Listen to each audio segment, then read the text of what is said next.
Graça e paz, mais uma vez, né? Quero apresentar o pastor Gilberto. Vem cá, querido. A igreja, ela tem um carinho muito grande por um dos seus. O pastor Gilberto é chefe, eu não sei nem se vou usar essa expressão, mas superior hierárquico, enfim. O pastor Gilberto é o diretor nacional da Jocum, operacional da Jocum, e também é presidente dos pastores da Jocum no Brasil. Ou seja, ele é chefe do COT. Enfim, pastor serve ao Senhor na Igreja Batista lá em Belo Horizonte. Depois ele vai apresentar e vai falar um pouquinho. Eu vou pedir para a irmã Jussara ficar em pé. Querida, fique em pé, por favor. Essa lindona é a lindona desse homem aqui, viu? Ela escreveu um livro, gente. Ele estava compartilhando com a gente. Ele vai poder depois falar um pouquinho sobre a história dele e sobre o testemunho dele com a gente. Pastor, o senhor está em casa agora. A Igreja Batista Alameda é a sua casa, tá bom? E como Eliezer é um amigo em comum, ele já esteve ministrando na nossa antiga igreja há 20 anos atrás. Eu vi o senhor pregar lá em Maratinga. Só vi que eu devia ter cabelo, o seu cabelo devia não ser tão branco assim, tá bom? Quero chamar o Eliezer Borai.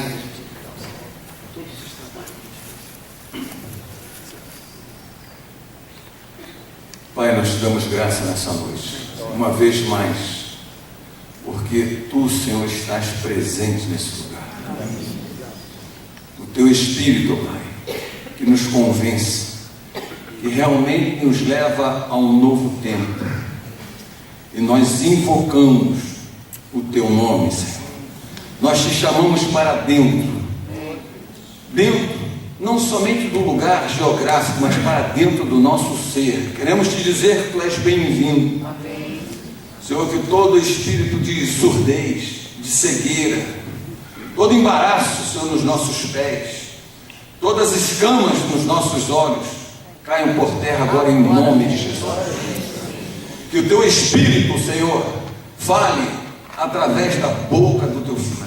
A Tua palavra que certamente, Senhor, Tu já enviaste dos céus, que, ó Deus, nessa hora, Senhor, seja transmitida sim, com autoridade e poder, para transformar, para salvar, para curar, para nos desafiarmos, ó Deus, a andarmos na Tua presença, a experimentarmos, Senhor, a andarmos na Tua presença, a experimentarmos da Tua santidade, Deus, porque sem a qual ninguém verá o Senhor. E nós desejamos sim, Senhor, contemplar a Tua face. Queremos sim, Senhor, adorar o Teu nome. Queremos sim, Senhor, nos derramar como homens e mulheres que servem, Senhor, com integridade de coração, de vida, Senhor, a Tua pessoa, porque só Tu és digno, somente Tu és digno. Toma sim, Senhor, o Teu servo nas Tuas mãos, a sua mente, os seus pensamentos, Pai, em nome de Jesus, que nenhuma interferência, Pai, ó Deus, venha querer, ó Deus, nisso é aquilo que Tu tens, Senhor, para as nossas vidas nessa noite. Senhor, recebe desde já a nossa adoração, por aquilo, Senhor, que Tu tens feito, por aquilo que Tu fará, para a glória, para a honra, para o louvor do Eterno. Clamamos sim o Teu sangue, pelo poder do Teu sangue, pelo poder do Teu nome. Oh Deus, vem sim sobre as nossas vidas, sobre a vida de cada um aqui, Pai, que nenhum de nós saiamos daqui do mesmo jeito que entramos. Amém.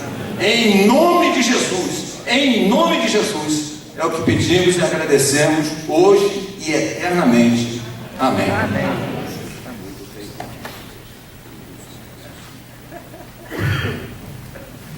Graça e paz, irmãos. Amém.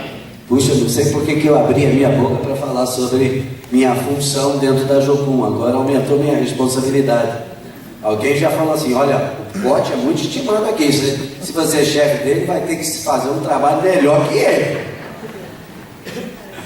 Mas glória a Deus que nós somos só servos. Só servos. E é muito bom, estou muito feliz de estar aqui com vocês e poder compartilhar com os irmãos. Meu nome é Gilberto e nesses 3 dias que estaremos aqui, teremos acho que 4 sessões, né? 4 programas, então eles terão continuidade E hoje seria muito importante que eu estabelecesse algum alicerce, alguma plataforma onde vocês podem criar expectativas, também esperar, e isso pode motivá-los a voltar nos outros dias também, né? Eu sou petropolitano, nasci na cidade de Petrópolis, no Rio de Janeiro, nasci e cresci lá, numa família muito pobre, espírita. E se teve uma coisa que eu não tive nenhum aprendizado, é sobre essa questão de ser homem. Eu aprendi a ser um abusador, um delinquente. Isso porque perdi meu pai, eu tinha 6 anos de idade. Ele morreu com 43 anos, deixando minha mãe com uma filha de 9 anos, eu, o segundo, com 6 anos, meu outro irmão com 5 anos e uma outra irmã com 7 meses de nascida. E a história da morte dele é interessante, porque ele era um homem muito comprometido consigo mesmo, com a vida de pecado e também com alianças com as trevas. Eu me lembro algumas memórias que eu tenho do meu avô. Ele era um benzedor, então pessoas chegando no seu casebre, né, para ele rezar, benzer e fazer essas coisas. Eu via isso quando eu era pequenininho, e essas memórias depois me vieram de volta. E a minha mãe, também dentro desse mesmo contexto de vida, começou a receber influência cristã evangélica, através do irmão dela que se converteu às Assembleias de Deus. E aí ele começou a falar de Jesus para ela. E quando ela começou a falar alguma coisa em casa, o meu pai já se levantou e disse: olha, Teresa, se você ir para essa lei dos crentes, para essa religião, eu te mato. E mato também as crianças. E ele era um homem muito truculento, né? Muito forte, e muito respeitado no bairro todo, pela sua força e violência que ele gostava de demonstrar. Então crentes não chegavam na minha casa muito tranquilo, não, porque corria o risco de apanhar. Então a minha mãe tinha medo dele, medo dessas situações. Mas quando ele estava trabalhando, ele corria o risco de chegar de repente de surpresa, alguns se aventuravam a ir lá e a ensinar alguma coisa para minha mãe. E assim ela manteve uma Bíblia escondida dentro de casa. Mas ela estava cada vez mais triste, não apenas por causa da situação de pecado e de relacionamento no lar, mas também porque ela estava começando a ter um pouco de luz a respeito de Deus e da sua vontade. E num determinado fim de ano, a virada do ano, onde alguns amigos e familiares se reuniam para a virada do ano, ela estava muito triste, porque o meu pai gostava muito de bebida, e ele embebedava a mim e o meu irmão, e botava a gente para brigar, para disputar um com o outro, e se divertia com aquilo, né? E ela triste, e orando, e de repente ela teve uma visão. E nesta visão, ela teve assim, nitidamente, o quadro de um enterro. Ela viu um caixão e velas acesas, e ela ficou meio espantada com aquela visão, e ela correu aonde ela tinha uma Bíblia escondida, abriu a Bíblia assim, de repente colocou o dedo, como tinham ensinado para ela, né? Alguns chamam isso de horóscopo cristão, né? Eu como pastor não ensino isso para as pessoas não, mas eu vou te dizer, Deus usa cada coisa. E Deus falou com ela, e ela abriu a Bíblia, colocou o dedo e estava escrito: 2 estando deitados numa cama, um será tomado e deixado o outro. Olha, não precisa ser muito inteligente, nem ter muito discernimento espiritual para saber o que essa visão e esse versículo fala. Então ela foi para o meu pai e disse: olha, este ano, um de nós dois vai morrer. Ele riu na cara dela com deboche e disse: que nada, nós somos muitos novos, eu ainda vou te dar muito porre, vou te embriagar muitas vezes ainda. Ela disse: não, esse ano ou eu ou você vai partir. 3 meses depois, ele teve um ataque fulminante, um ataque cardíaco, e morreu de repente, aos 43 anos.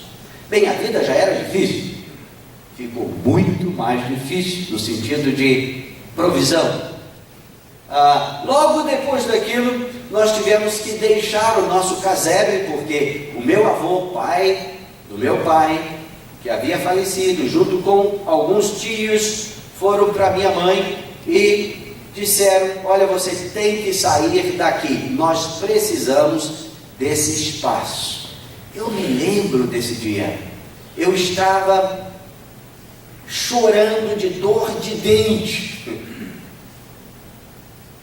e eu ouvi a conversa tensa na porta do nosso barraco. Mas, para não criar problema com a família, ela disse: está bem, vou fazer isso. Arranjou um emprego, foi trabalhar para trazer pelo menos comida e abrigo para os filhos. E eu me lembro muitas vezes da minha mãe levantando às 5 da manhã para deixar alguma coisa pronta de comida, sair deixando, pelo menos nos primeiros meses, os filhos numa creche e voltando para buscá-los às 6 da tarde. Isso durou por um curto espaço de tempo. Logo depois não foi mais possível manter o pouco que se pagava naquela creche católica. E aí o que aconteceu? A minha irmã novinha continuou na creche, mas os 3 mais velhos ficaram por conta própria. Então ela deixava arroz, angu, feijão pronto, e nós tínhamos que nos virar. Assim foi a minha terceira infância e a minha adolescência, criado na rua. Então, se tem uma coisa que eu não aprendi para falar para vocês, é como ser homem. Não tive esse exemplo. E o resultado disso tudo, claro que não ficou ruim, tão ruim como no início, porque a minha mãe teve a liberdade de ir para a igreja metodista, e a igreja trouxe um bocado de apoio das famílias, e assim nós tivemos um pouco mais de dignidade.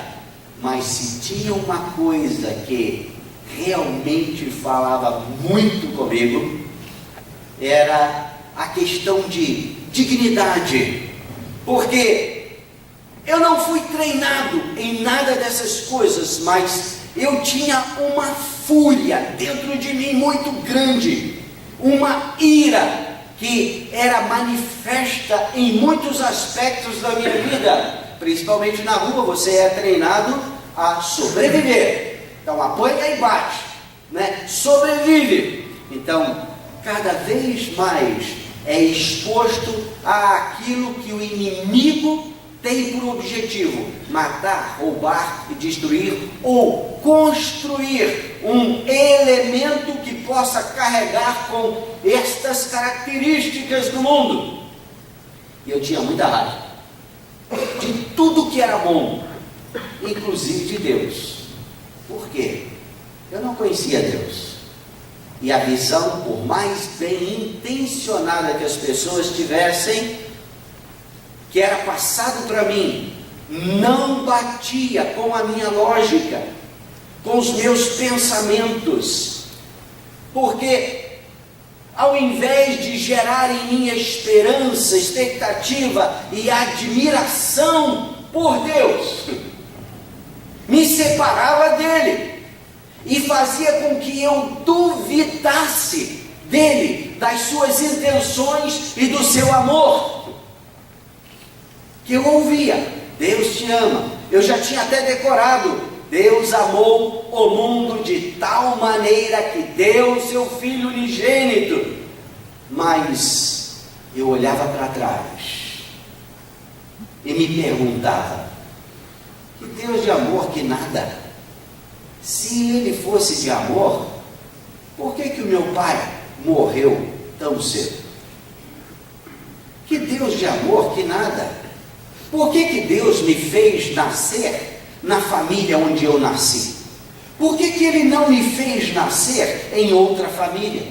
E aí eu tinha muitas famílias para comparar. Por que Deus não me fez nascer em outro lugar? Se Deus me ama, por que Ele permitiu? Aí eu enumerava uma porção de situações pelas quais eu havia passado. E uma das coisas que feriu-me profundamente e abriu a minha alma para tantas coisas ruins, principalmente para a violência e para a ira, foi abuso sexual. Na rua, você está sujeito a tudo. E aí eu ouvia pessoas falando assim para mim: olha, Deus te conhecia antes da fundação do mundo. Ele planejou que você estivesse aqui, sentado neste lugar. Eu falei: então todas as coisas que aconteceram comigo foi porque Deus planejou?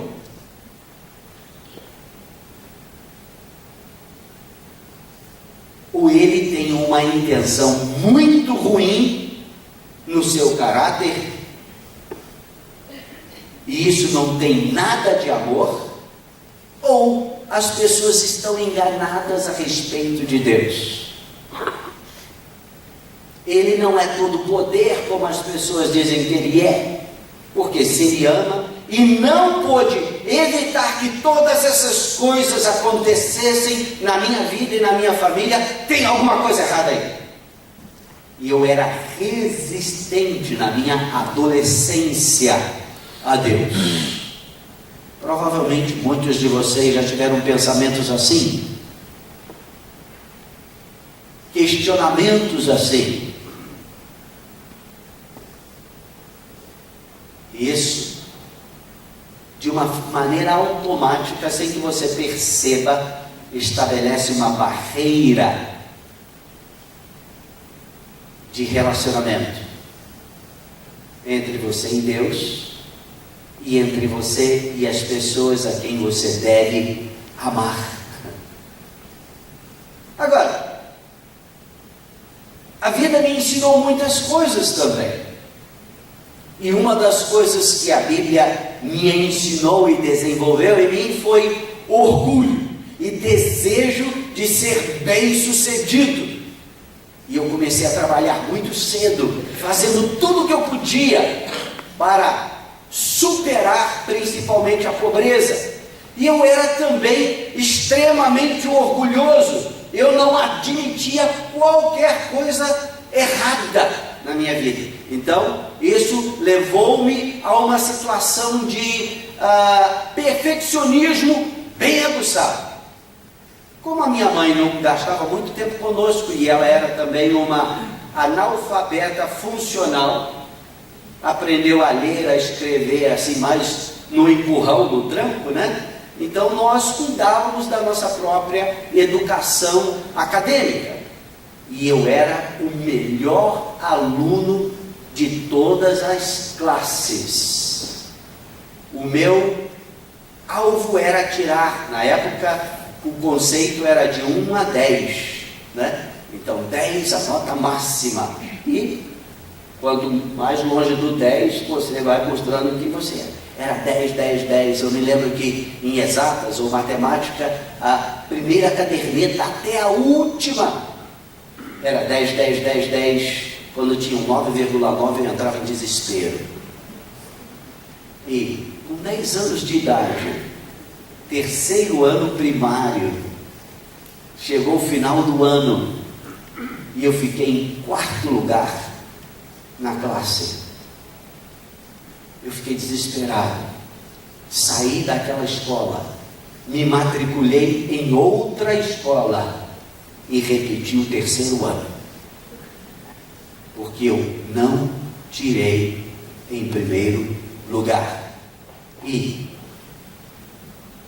para um perfeccionista, se tem uma coisa que é horrível, é o bom ou o muito bom. Não presta, só serve o excelente. E assim era a minha vida. Então, alguém me falou que eu devia aprender uma profissão, que eu deveria ser preparado melhor para a vida. Eu não tinha muitas expectativas, nem muita influência nesta área, mas alguém me apresentou o Senai. Então, era uma escola difícil de entrar, muitos candidatos, era um vestibular para entrar, mas eu estudei, fui e passei no Senai.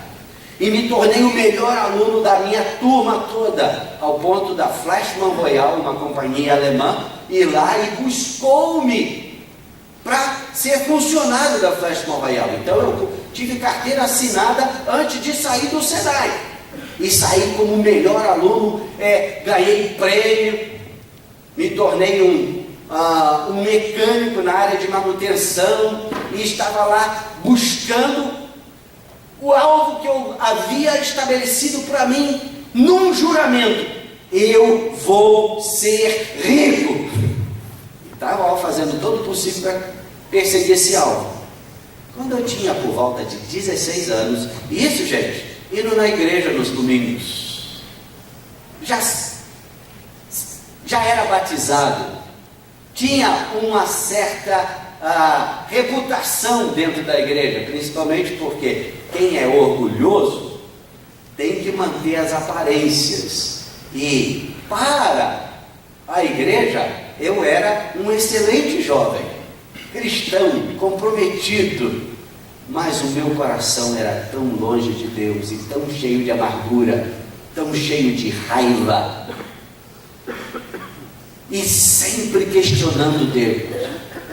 Mas um dia Deus chega para mim e fala assim: Gilberto, eu não sou responsável pelo seu nascimento. Isso me chocou. Pensa bem, se Deus chega para você e diz: eu não sou responsável pelo seu nascimento. Eu que ouvi no catecismo, durante o período que eu fiquei na creche católica, que todas as coisas acontecem porque Deus quer que aconteça, ou permite acontecer. Tudo que existe, existe porque Deus fez. Deus já te conhecia antes da fundação do mundo. Então isso me dava muita razão para culpar a Deus de todas as misérias que eu havia passado e passava. Agora, esse Deus chega para mim e fala: eu não sou responsável pelo teu nascimento. De repente o tapete foi tirado de debaixo dos meus pés, eu caí sentado, porque eu teria que achar uma outra pessoa para culpar por todas as misérias que eu estava vivendo. Aí Deus falou para mim: olha, eu fiz a máquina para funcionar, mas eu não sou responsável por ligar a máquina. Aí o Espírito Santo logo soprou na minha mente o que está escrito em Isaías capítulo 66, verso 9. Está escrito isto, só que não com estas palavras. Ou seja, que Deus fez o homem com a capacidade de gerar e fez a mulher com a capacidade de conceber, e Ele não vai impedir que isso aconteça. Em outras palavras, Ele fez a máquina para funcionar, mas o ligar a máquina é responsabilidade do homem, da mulher. E é por isso que existem tantas crianças que são abortadas, porque ligaram a máquina e não quiseram o resultado do que ela produz. Tantas crianças que são abandonadas, porque ligaram a máquina e não quiseram o resultado. Tantas crianças que são não devidamente amadas, ligaram a máquina sem pensar nas consequências. Isso abriu a minha mente para muitas coisas que eu via como sendo culpa de Deus, responsabilidade de Deus. E de repente eu vi, opa, tem alguma coisa que está faltando aqui nessas informações. Mas Deus não parou aí. Ele disse, sabe, eu não posso, entre aspas, esse não pode, porque Deus tem todo o poder, interferir naquilo que é o de mais precioso que eu dei ao homem, à mulher, que é a liberdade de escolha, livre-arbítrio. E eu sabia que eles poderiam ligar a máquina fora do contexto do manual. Quer dizer, uma linguagem que eu conhecia bem, né?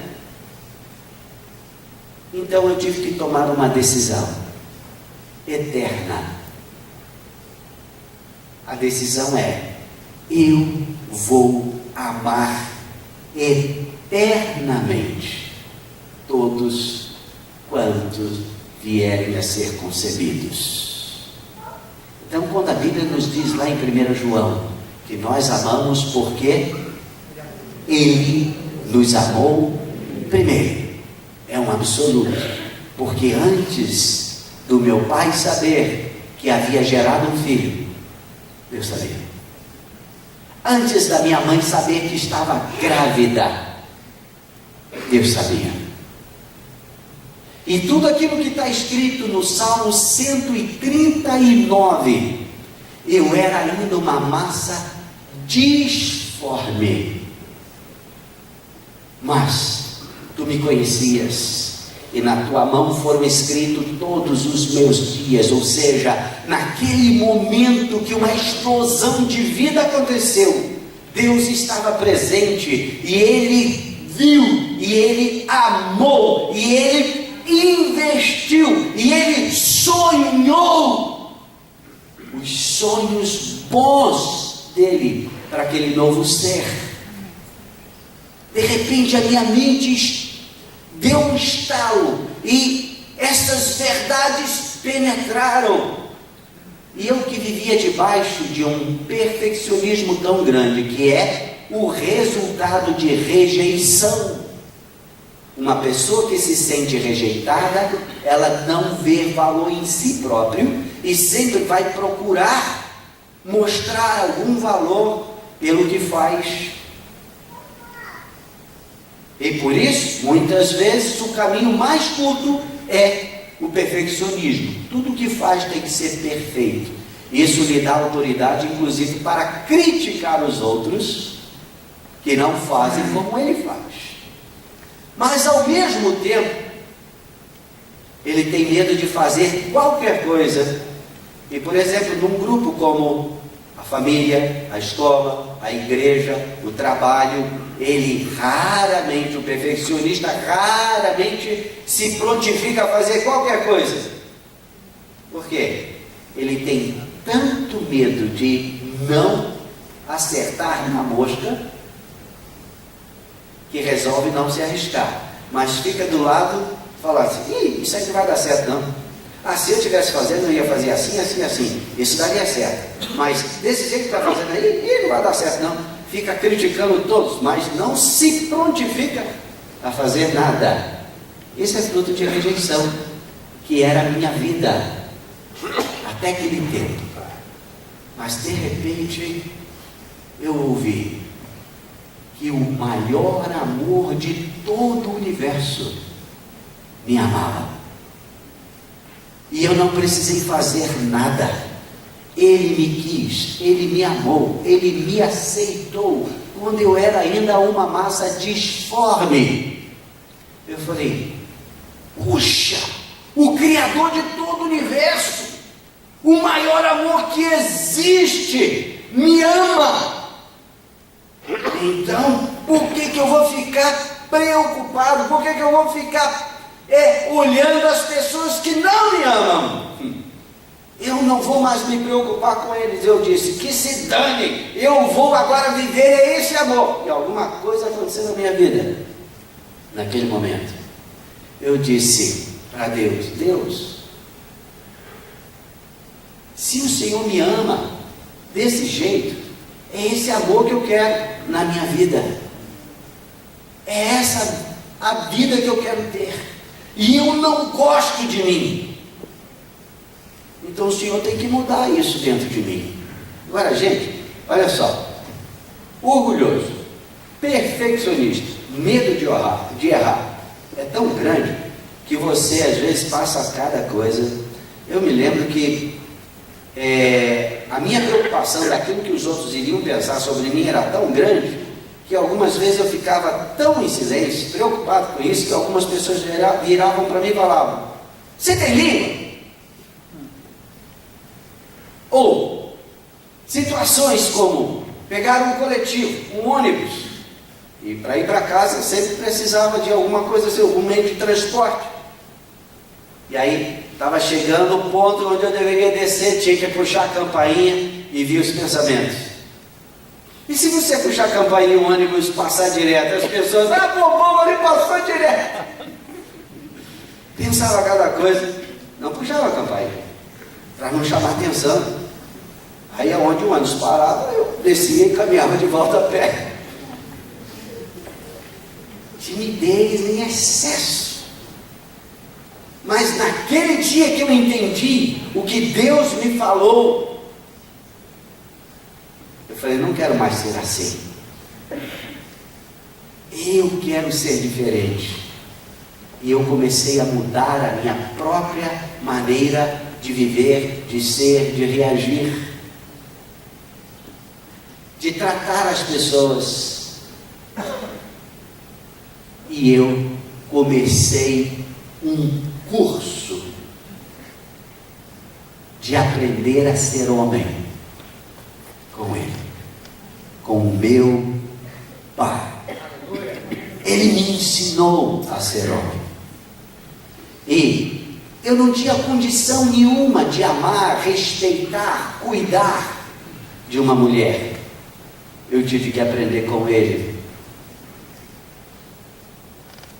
Eu não tinha condição nenhuma de ser pai, porque potencialmente eu era um abusador. Mas eu aprendi com Ele como ser pai. Eu e minha esposa temos 4 filhos. E logo depois disso, eu conheci Jussara. E eu digo que eu alcancei vitória no Espírito Santo, porque ela é de Vitória no Espírito Santo. Me casei lá. Era um congresso de jovens, convenção da juventude da denominação em Cabo Frio. Então eu saí de Petrópolis junto com a caravana da igreja onde eu congregava, fui para lá, para Cabo Frio. Teve uma caravana que veio de Vitória e estava lá aquela moça bonita, de cabelos compridos. Já viu quando o olho fica grande igual um pires e o coração fica tum. Aí eu cheguei e conversei com ela, começamos a conversar, e não é que ela conversou comigo também? Antes isso não aconteceria, porque só de pensar que alguém poderia dizer, não quero conversar com você, já eliminava qualquer possibilidade de conversar. Mas alguma coisa aconteceu e eu tive essa coragem, corri o risco e fui. E aí começamos a escrever um para o outro, ficamos 1 ano e meio escrevendo um para o outro. Naquela época não tinha Facebook, não tinha torpedos, não tinha celular, não tinha nada disso, né? Então era escrever mesmo. Aí de repente, depois de 1 ano e meio, eu pensei, ela vai acabar casando com um carteiro. Então eu larguei Petrópolis para lá e fui para o Espírito Santo.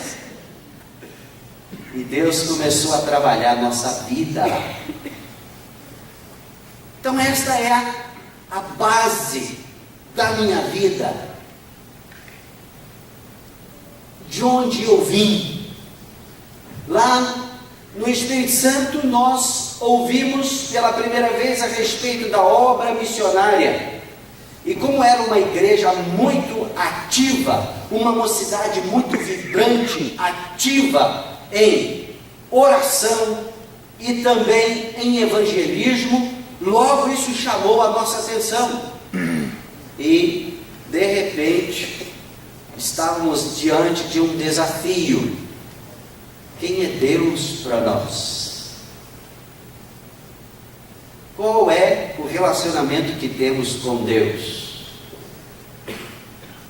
Na nossa igreja sempre ouvíamos a respeito de Deus como sendo não apenas Senhor, ou não apenas Salvador, Libertador, mas Senhor. Agora, quando você relaciona-se com alguém que é Senhor, tem que prevalecer uma coisa. É o quê? Seja feita a tua vontade, não a minha. Então nessa época, em 78, estava acontecendo uma coisa que acabou de acontecer aqui no Brasil, lá na Argentina. Alguns de vocês devem lembrar. A Copa, né? E nós tínhamos acabado de receber uma coisa que muitos de vocês não devem lembrar, ou nunca foram apresentados, né? Principalmente aqueles que têm a idade dos meus filhos, uma coisinha assim, retangular, chamada fita cassete. Já ouviu falar nisso? Pois é, tínhamos recebido uma cópia através de uma fita cassete de um estudo de uma missionária que era uma das líderes internacionais da Jocum a respeito de intercessão, ou como ouvir a voz de Deus. E aí o grupo da nossa igreja começou avidamente, né, no meio da mocidade, a ouvir e a copiar e a buscar praticar aquele ensino sobre como ouvir a voz de Deus. E dentro desse contexto tinha aquela questão de ouvir, parar para ouvir o que Deus vai falar na nossa mente.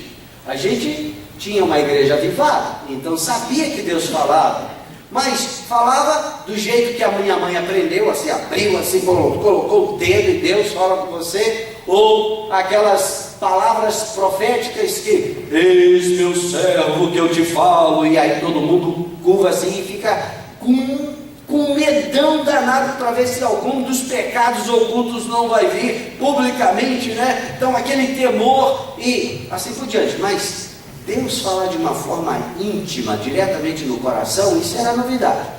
Mas não é que ao praticar a intercessão, ouvir a voz de Deus, muitos começaram a receber motivos específicos de oração que Deus estava compartilhando sobre a Argentina, sobre o que estava acontecendo na Argentina.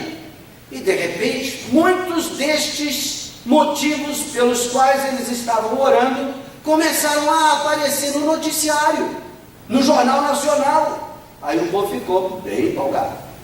Aí começaram a querer saber qual é o grupo que Deus estava falando que eles deveriam orar e sustentar em oração, que estava lá fazendo missões na Argentina durante a Copa. Aí alguém foi correndo e googou lá, né, para ver se tinha alguma informação. Não tinha Google. Entrou no Facebook. Também não tinha. O máximo que você poderia conseguir era um negócio dessa grossura assim, chamado catálogo telefônico, que tinha umas coisas que eles chamavam de páginas amarelas, mas não tinha nada daquele grupo lá. Mas alguém achou uma revista de uma missão evangélica chamada Betânia, e essa revista tinha o título Mensagens da Cruz. Era uma boa revista, e lá tinha uma reportagem a respeito de Jocum, jovens com uma missão. Aí leram, sabiam, lá estava dizendo que estava começando no Brasil, começou em 76, então já tinha os primeiros movimentos. Aí o líder da mocidade fez contato e no final de 78 foi um líder da Jocum na nossa igreja pregar e falar sobre o que era a missão. Aí numa tarde ele reuniu alguns da mocidade para fazer intercessão, para orarem juntos. De repente esse homem chamado Jaime, pastor Jaime, pergunta: tem alguém aqui por nome de Gilberto? A minha noiva estava lá, Jussara, ela disse: ele faz parte do grupo, mas não está aqui não. Eu estava, o quê? Trabalhando, porque eu queria ser rico. Então lá não tinha quase tempo para nada, estava lá. Eu já tinha nessa época o meu próprio negócio, estava começando como autônomo e trabalhando e ganhando dinheiro, né? E começando a vida. Aí ele falou: olha, Deus falou que a gente deve orar por ele, porque Deus quer levantá-lo como líder espiritual aqui no Brasil, mas ele tem recusado. E eles oraram por mim. Depois disso, nada mudou. Eu continuei ganhando dinheiro, trabalhando duro, né? Estava tudo fluindo. E em janeiro de 79, 8 pessoas saíram da igreja e foram para Jocum. Dentre estes, a minha noiva. Mas eu fiquei lá, não fui não, porque eu estava muito ocupado, trabalhando, ganhando dinheiro. Mas aí Deus começou a falar comigo sobre esse negócio de senhorio, quem ele era. E ele falou sobre a obra missionária comigo. E dentro disso, eu respondi: Deus, mas eu vou ser missionário, mas primeiro eu vou ser rico, que aí eu vou ter muito dinheiro, eu não precisarei ser pesado para a igreja, não precisarei depender das finanças dos irmãos, eu poderei custear o meu próprio ministério. Agora vou te dizer uma coisa, não aprenda isso. Discutir com Deus não é uma boa ideia. Ele tem cada argumentação. Aí ele vira para mim e fala assim: quanto de dinheiro basta? Eu nunca tinha pensado naquilo. Quanto de dinheiro basta? Para o rico, para o mais ou menos, para o pobre, eu descobri que é sempre a mesma resposta: um pouquinho mais. Você está sempre com um desafio não tão grande, mas um desafio que exige um pouquinho mais de recurso. Aí sabe, não é que você está preocupado e cheio de amor e zelo pela igreja ou pelo meu povo e não quer depender, ser pesado para a igreja. A questão é que você é muito orgulhoso para depender de quem quer que seja. E se algum dia você ou alguém puder custear o próprio ministério que eu lhe chamar para exercer, se isso for possível, vai que esteja fazendo alguma coisa errada e alguém da igreja, um profeta, um mensageiro que eu enviar para lhe confrontar, perguntar, dizendo: olha, isso que você está fazendo não está de acordo com a vontade de Deus. Sabe o que você vai dizer? Vai plantar batatas, você não está me dando nada, eu que estou pagando tudo, então eu faço do jeito que eu quero. Foi uma escola muito dura, e Deus começou a falar comigo. Dali eu entendi que era impossível servir a Deus sem saber quem Ele era. Falei: tá bom, Deus, então o que eu devo fazer? Para com esse negócio de querer ser rico, porque riqueza não traz vida alguma para ninguém. seja rico comigo. Isso foi em fevereiro. Eu levei alguns meses para sair do ramo. Eu estava na área de vendas, e quando foi 15 de maio de 79, eu cheguei em Belo Horizonte com 2 malas. Era tudo que eu tinha conseguido manter, e parece que deu certo, porque eu estou lá até hoje. Virei mineiro. Nós temos 4 filhos, os 4 estão servindo ao Senhor. O mais velho, Rubens, tem 33 anos, ele é um músico profissional, trabalha também na missão, casado e tem 4 filhos. A segunda, Lívia, ela é fotógrafa, o esposo é jornalista, também estão na missão, trabalham na missão, e eles começaram agora com uma filha. Então, nós já somos avós de 5. O nosso terceiro filho tem 28 anos, Esdras, é um rapaz autista, e este foi um PhD em uma escola especializada, muito desenvolvida, que eu e minha esposa tivemos que passar. Eu não sei se você conhece alguma coisa de autismo, ou já ouviu alguma coisa, mas é um desafio tanto. E o livro que o pastor anunciou é a nossa história com Esdras, nosso filho autista. Nós descobrimos isso quando estávamos fazendo um treinamento nos Estados Unidos, pela missão, e lá descobrimos que ele tinha 2 anos de idade, que ele tinha essas diferenças, e depois de uma série de exames, um dos médicos expertos no assunto chegou para nós e disse: olha, eu sei que vocês são pastores, missionários, mas eu quero dizer para vocês, não tentem impor a religião, a fé de vocês sobre o filho de vocês, porque tanto vocês quanto ele estarão frustrados, porque um autista não tem a capacidade de entender esses conceitos abstratos como Deus, fé, religião. Eles são muito metódicos e bem diretos e preto no branco. Então não tentem fazer isso. Aí eu olhei para ele, fiquei quieto, olhei para minha esposa e depois falei com Deus: Deus, o Senhor nos deu um chamado antes de nos dar o Esdras. Então, se alguém tem que fazer alguma adaptação, vai ser ele a nós. E isso foi a nossa trajetória. Ele foi muito diferente dos outros. Não falava, só gritava. Então, quando tinha 5 anos, mais ou menos, de idade, foi quando ele deu o primeiro beijo na minha esposa. Bem, eu não preciso dizer o que as mulheres normalmente fazem quando isso acontece. Não falava. Aprendeu a ler antes de falar.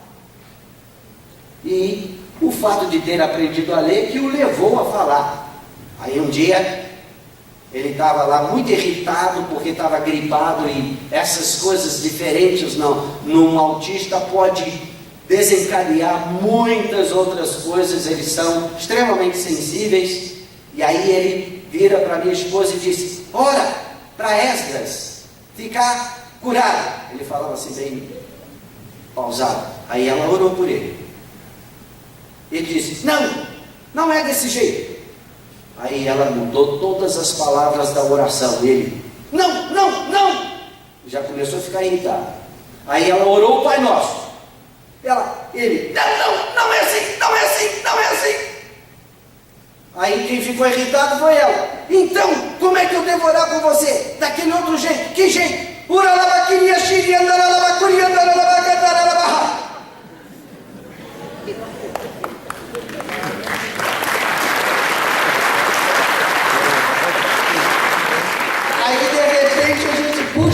Eu acho que ele entende muito mais de Deus e do mundo espiritual do que a gente percebe. Então, foi foi uma escola e tanto. Mas nesse período também, que ele estava no auge, né, das dificuldades e desafios para nós, eu recebo um telefonema. Era dos nossos irmãos missionários que trabalham no centro de Belo Horizonte com missões urbanas e que tem um trabalho especificamente centrado em alcance de meninos de rua. E de repente ali desse trabalho fala, sabe, tem uma criança aqui que a polícia trouxe porque os pais estavam numa rodada de droga e a polícia prendeu todo mundo e trouxe para Jocum. Mas eles foram embora, não querem ficar na Jocum. Mas a criança estava muito doente, nós tivemos que interná-la no hospital. Ela estava com 3º grau de desnutrição e pneumonia aguda. Ela tem 1 ano e meio, mas o tamanhozinho dela é de uma criança de 8 meses. E o juiz disse se a gente não poderia achar uma família para ficar com ela. Aí nós pensamos, depois de orar, em você e Jussara. Aquilo entrou no meu coração, assim, de repente, né? Eu falei, eu topo, mas eu tenho que falar com a minha esposa. Aí, fui falar com a Jussara. Ela disse, de jeito nenhum! Eu não quero nem saber de outro filho. Eu não dou conta do Esdras. Eu não sei o que vai acontecer com ele. Ele suga todas as minhas energias. Eu não quero nem pensar na sua... Você não acha que devia orar? Não quero nem orar. Eu falei, tá bom. Virei as costas e saí um pouquinho. Falei, Deus, se isso vem de ti, você tem que falar com a minha esposa. Fala com ela à noite, em sonhos. Aí no outro dia, ela chega para mim e fala, sabe, a noite inteira eu sonhei com um bebezinho, uma criancinha que levantava as mãozinhas para mim assim, e eu virava as costas e saía. Eu falei, viu? Eu falei que você devia orar. Por que você não vai orar? Aí ela foi orar. Depois ela me falou como é que ela estava orando. Deus, eu não sei o que vou fazer com Esdras. Ele suga toda a minha energia. Eu não sei se ele vai aprender alguma coisa na vida, se ele vai ser o tempo todo dependente da gente. Ele limita todas as nossas capacidades. E começou a falar com Deus, né? Aí de repente, claro, você tem que respirar, né? Tem que... Aí nesse... Deus falou para ela, me ajuda com o meu problema agora, que eu te ajudo com o teu depois. Aí ela, pensa bem, Deus falando para você, me ajuda com o meu problema agora, que eu te ajudo com o teu depois. Tá bom. Chegou para mim e falou, vamos pegar a criança. Já, desse jeito? Vamos pegar agora. Aí fomos lá em Belo Horizonte, pegamos a Daiane e Cristina. Chegou aquele ratinho, né? Magrelinho, fininho. Lá a gente não tinha nada de bebê mais. Foi aquele corre-corre para lá e para cá. E não é que Deus fez uma coisa tremenda, tanto na vida da Daiane, porque ela podia ter AIDS, ela podia ser retardada mental por causa da desnutrição. Tinha uma série de situações que a gente tinha que enfrentar.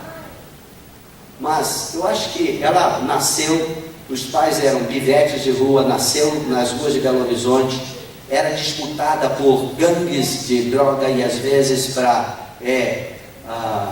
causar dor, né, aos pais. A criança era raptada por outra gangue e eles apagavam um cigarro nela, coisa assim, sabe? Uma tortura.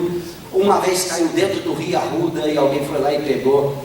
Teve uma vida assim bem complicada. E eu acho que isso fez com que ela, sem palavras, sem argumentação, mas na alma dela, tomasse uma decisão. Eu não vou ser rejeitada, eu não vou ser rejeitada. Então, o mais próximo da nossa casa, da idade dela, era o Esdras. Eles têm 5 anos de diferença, né? Então ela saía rastejando, engatinhando atrás do Esdras para todo lado, e ele passava por cima, empurrava. Mas de alguma forma ela conseguiu entrar dentro do casulo dele de autismo, e até hoje é a pessoa mais próxima do Esdras. Ela, domingo agora, vai fazer 23 anos. E se tem uma coisa que eu acho que todo líder espiritual, todo pastor, olha, isso aqui não é nenhuma imposição, viu? É só um pensamento, deveria adotar filhos. Porque se tem uma coisa que nos ensina a respeito da paternidade de Deus, é a adoção. Porque todos nós somos o quê? Adotados na família dele. Eu me lembro que quando ela tinha lá os seus 5 aninhos, chegou em casa chorando. E a mãe perguntou: ô filho, por que você está chorando desse jeito? Machucou? Não, é a Aninha. A Aninha era outra menina da idade dela, vizinha, né? Também de filha de missionário. Aninha, ela disse que não vai mais brincar comigo porque eu sou adotada. Aí a vontade é ir lá e torcer o pescoço da Aninha, né? Vem aquela fúria de repente, mas de repente o Espírito Santo começa a falar. E o Espírito Santo falou para minha esposa alguma coisa e falou: oh, liga não, filha. Você sabia? Quem não é adotado não pode ir para o céu. Porque todos nós somos adotados na família de Deus. E você tem sorte. Você foi adotada 2 vezes. É por Deus e por nós, seus pais. Aí ela sai correndo, vai lá na linha. Quem não é adotado não vai para o céu. Como que a nossa família foi enriquecida nesse processo. E entrar na família de Deus é aprender. Então esta é a base da nossa família. E também se tornou a base do nosso ministério. Dentro da questão ministerial, tem 35 anos que eu estou nessa visão, nessa caminhada. Eu sou o diretor operacional e pastoral da Jocum no Brasil. Então eu sou o pastor dos líderes da Jocum. E eu vou te dizer uma coisa: líder costuma ser cabeçudo, igual homem, costuma ser cabeçudo, né? Então, como esse congresso focaliza principalmente os homens, eu quero dizer para você, homem, Deus está de olho em você. Deus quer treinar você. Porque, infelizmente, o mundo que nós estamos vivendo não tem treinado os meninos para serem homens. Quando em muito tem treinado eles para serem machos. Alguns têm saído pela culatra assim. Não tem treinado as meninas para serem mulheres, mas fêmeas. E a igreja não tem feito muita coisa diferente, não. Então tem 3 coisas que ocupam prioridade na minha vida, no meu entendimento e automaticamente no meu ministério. Primeiro é família. Não tem como você ser vitorioso e entender o reino de Deus se você não entende família.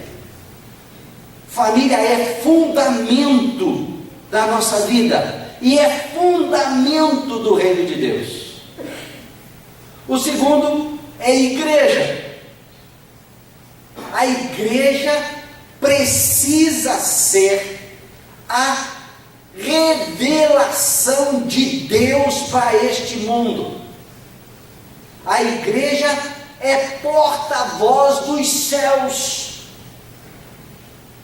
A igreja deve ser a propaganda mais fiel de quem Deus é e o que significa fazer parte do reino de Deus.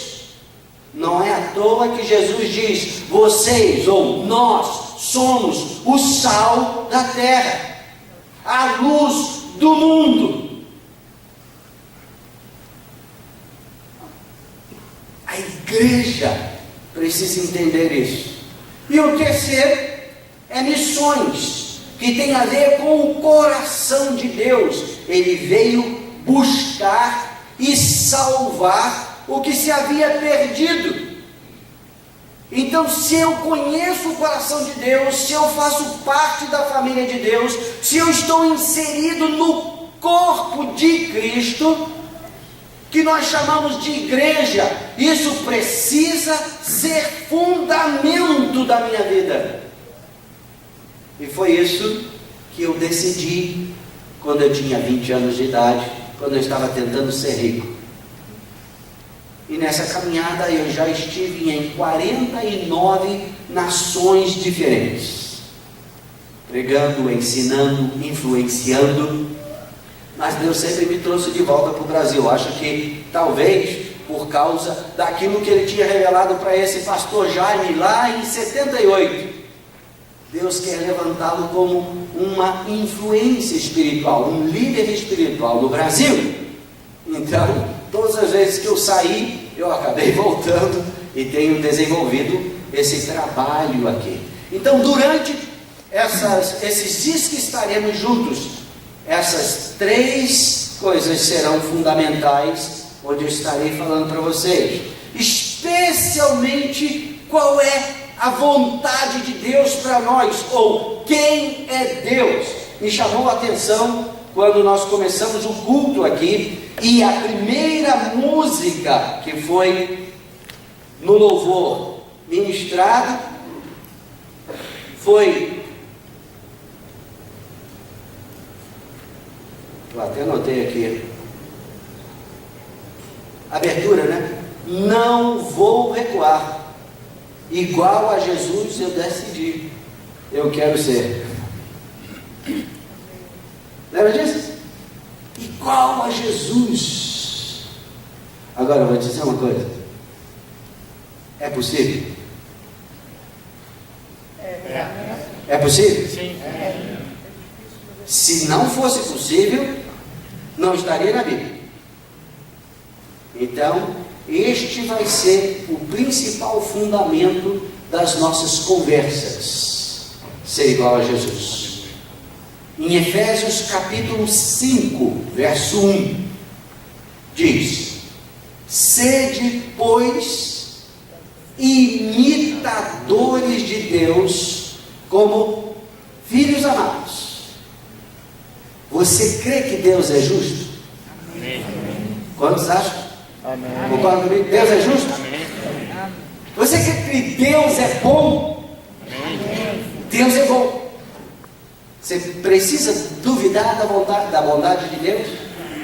Eu duvidava, mas lá dentro do meu coração alguma coisa estava em conflito, porque lá dentro de mim alguma coisa dizia: você está errado, esses conceitos que você recebeu ou que você tem estão incompletos. Porque lá dentro nós sentimos, nós sabemos, Deus é amor, Deus é bom, Deus é justo. E em todos os lugares que eu já estive em lugares que as pessoas nunca tinham ouvido o nome de Jesus uma única vez sequer, mas eles têm um conceito de Deus, e neste conceito Deus é tudo. Você já perguntou para alguém: quem é Deus para você? Aí vem a resposta: Deus? Deus é tudo. Isso significa que lá dentro do coração, não em palavras, não em conceitos acadêmicos, existe a verdade revelada. Deus é o Criador de todas as coisas, Deus é bom, Deus é justo. Eu me lembro uma palestra que eu tive com um homem, um missiólogo, antropólogo chamado Don Richardson. A última vez que eu estive com ele foi aqui em Curitiba, quando ele estava lançando um livro em português, que é O Segredo do Alcorão. Não sei se alguém estava nessa reunião, mas é um homem com uma vasta experiência dentro desta área de alcance a povos não alcançados. E numa das palestras que eu ouvi dele, ele estava contando uma história de 2 tribos pagãs, longe, sem nenhuma influência do mundo ocidental ou do cristianismo, que estavam brigando entre si, e o chefe tribal foi capturado, o filho de um dos reis. E ele estava lá, prisioneiro em outra tribo, provavelmente esperando o dia onde uma celebração especial aconteceria e ele seria morto e devorado pelos seus inimigos, por causa da crença que se você comer seu inimigo que é valente, que é um guerreiro, a força, a destreza, a capacidade daquele guerreiro vai passar para você. E uma noite linda, estrelada, limpa, e ele contemplando lá na sua prisão aquele céu, ele pensou consigo mesmo: não é possível que o Deus que criou os céus, que criou as estrelas, que criou o sol, a chuva, as plantas, os rios, as flores, seja o mesmo que nós conhecemos e servimos. Porque eles são ruins, eles estão sempre nos oprimindo, e nós estamos fazendo sempre tudo o que conhecemos, até com sacrifício de sangue, para apaziguá-los, e eles não estão nunca satisfeitos. Não é possível que eles tenham criado essas coisas que são boas.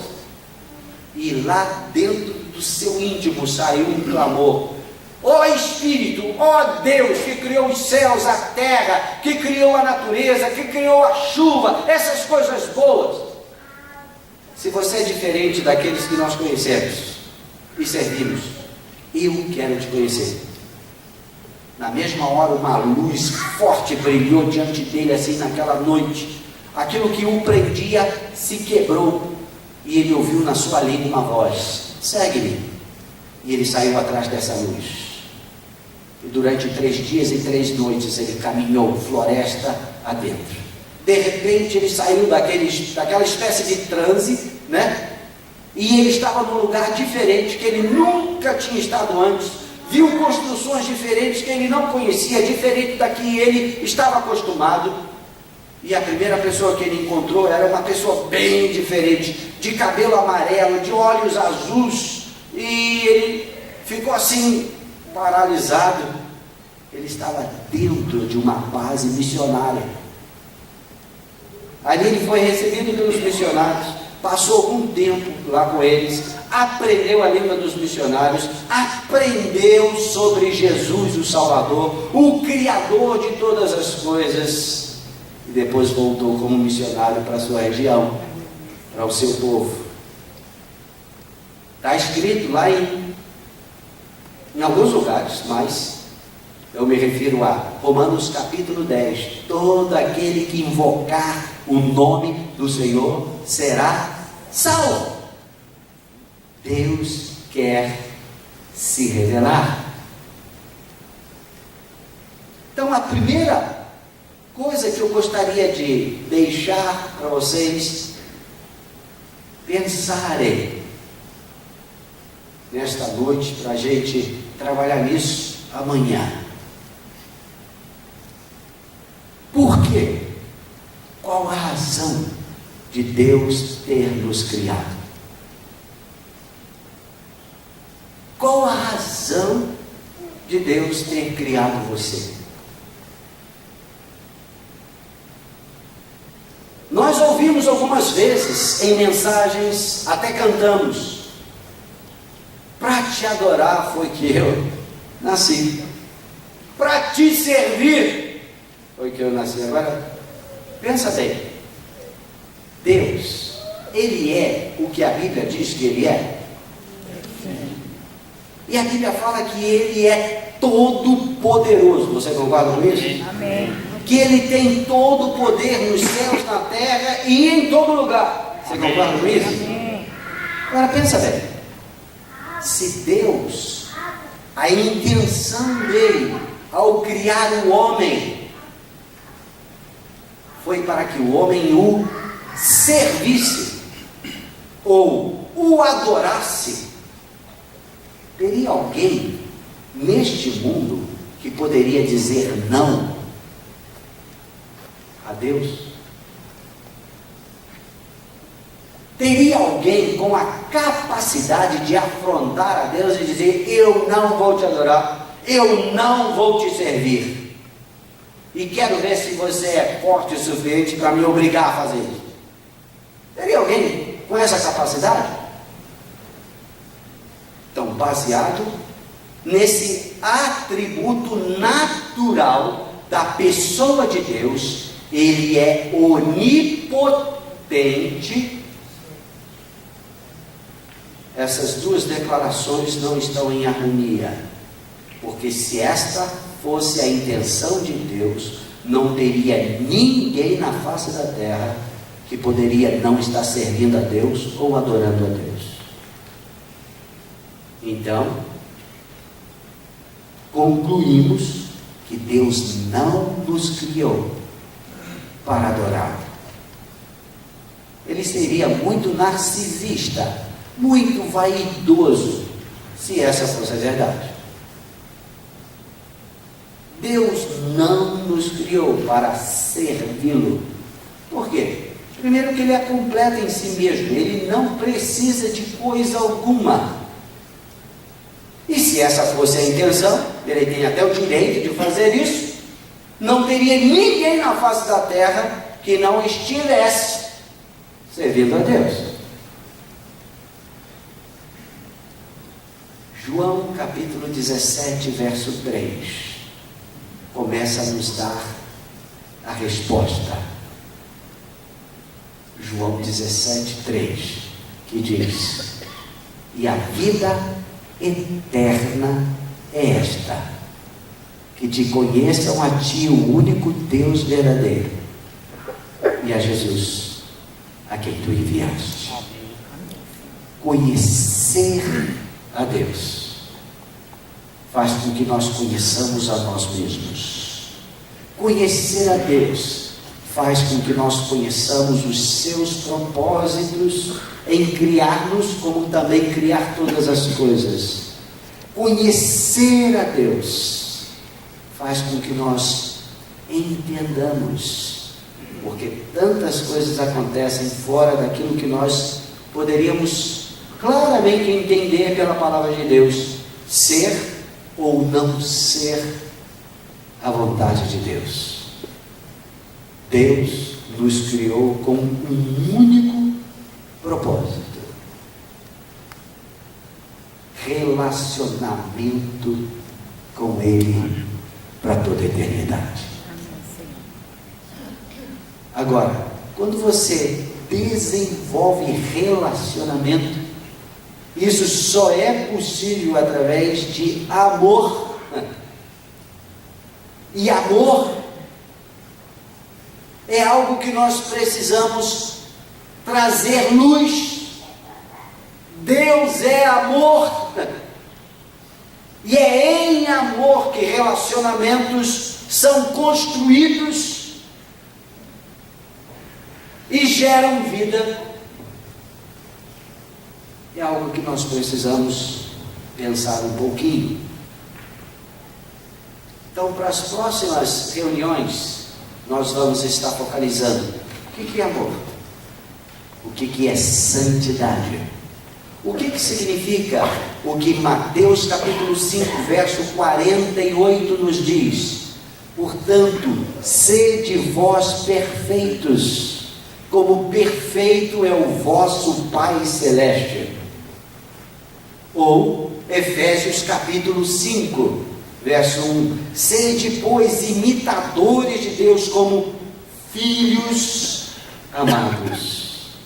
Ou o que ele disse para Abraão em Gênesis capítulo 17, verso 1, quando Abraão tinha 99 anos de idade, e Deus chega para ele e disse: olha, eu sou o Deus Todo-Poderoso, anda na minha presença e ser perfeito.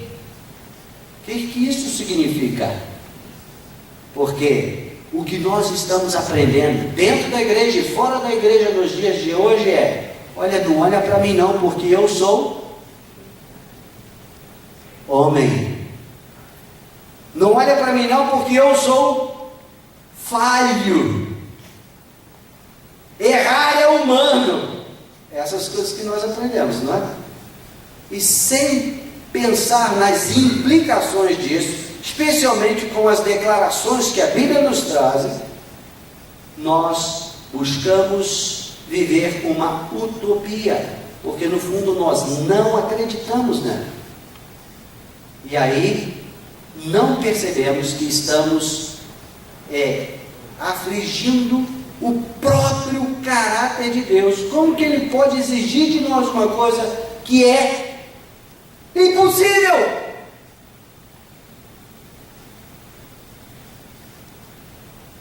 Deus não está errado, mas conceitos que nós temos aprendido estão em desarmonia com quem Ele é e com as declarações que Ele faz a nosso respeito.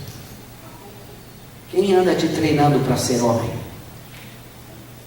Quem anda te treinando para ser mulher?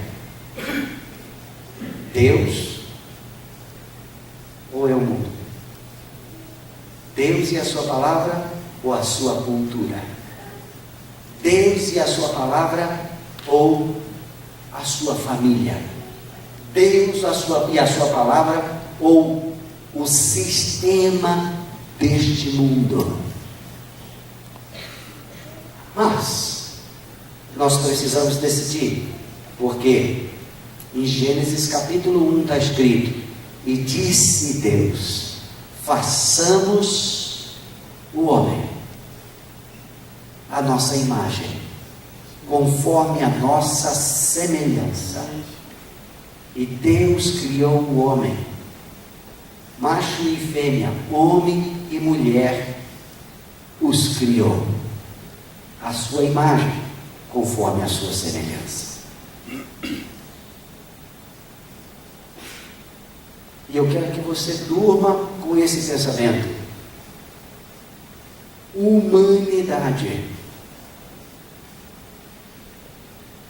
significa criação de Deus. Você não se tornou humano depois da queda.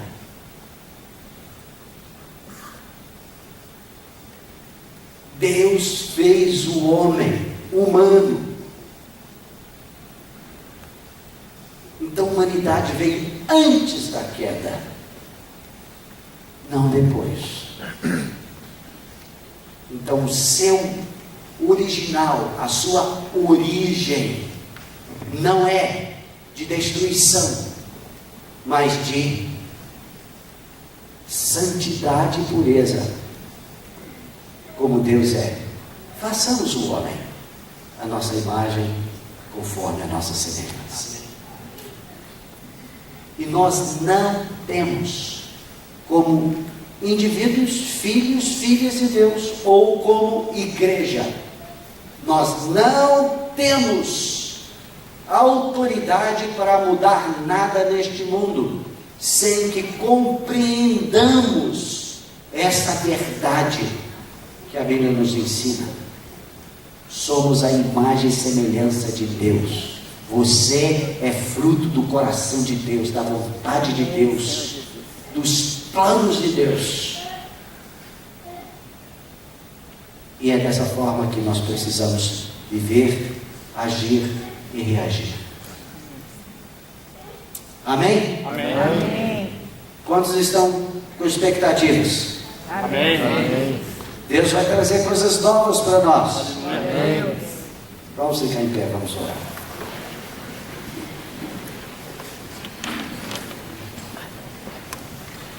Deus, obrigado por esta noite. E eu sei que o Senhor está começando algo novo, não apenas nos nossos corações, mas nas nossas mentes, na nossa alma e no nosso espírito. E eu oro, Senhor, para que a Tua verdade prevaleça em nós. Senhor, não há como ter um avivamento, usando a palavra do código, sem que tenhamos também um abibliamento. Não há como nós sermos libertos sem a ação da Tua palavra, que é a verdade em nós. E conhecereis a verdade vos libertará. E nós temos um grande desafio diante de nós, este mundo que jaz no maligno. Porém, nós queremos declarar: maior é aquele que está em nós, Aleluia. do que aquele que está no mundo. E o Senhor nos trouxe aqui para sermos embaixadores do teu reino. Então nós oramos: Senhor, restaure em nós essas verdades, restaure em nós esta autoridade que o Senhor nos trouxe em Jesus, que Ele declara em Lucas 10:19: eis aí vos dei autoridade para pisar de serpentes e escorpiões e sobre todo o poder do inimigo, e nada absolutamente vos causará dano. Nós precisamos reassumir esta função, essa posição, como igreja, como filhos e filhas do Senhor. E é o que nós te pedimos, em nome de Jesus. Amém.